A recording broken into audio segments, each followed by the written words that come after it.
ఒక దళిత నాయకుడినే ముఖ్యమంత్రి చేస్తానని చెప్పి కేసీఆర్ ప్రకటించండి. నేను చెప్పిన అంటే తల నరుక్కుంటగానే ఆ మాట తప్పను.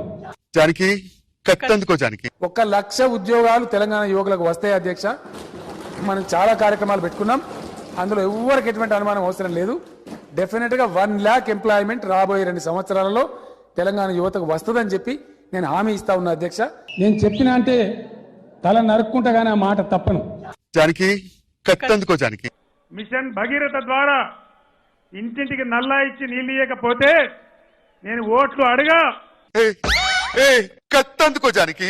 ఈ సంవత్సరాంతానికి హైదరాబాద్ నగరంలో మీరు ఎక్కడి నుంచి ప్రాతినిధ్యం వహిస్తున్నారో అక్కడ 1,00,000 ఇండ్లు, గ్రామీణ ప్రాంతాల్లో కూడా ఖచ్చితంగా 1,00,000 ఇండ్లు, 2,00,000 ఇండ్లు నిర్మించి తీరుతాం.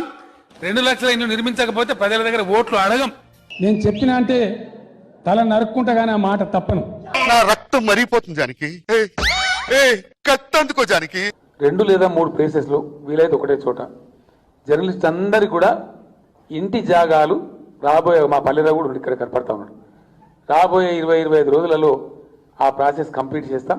దసరా సందర్భంగా మా జర్నలిస్టులకు అందరికీ ఈ శుభవార్తని తెలియజేస్తా ఉన్నాం. కంగ్రాచులేషన్స్. నేను చెప్పిన అంటే తల నరుక్కుంటగానే ఆ మాట తప్పను. జానకి కత్తందుకో. నా కత్తందుకో జానకి.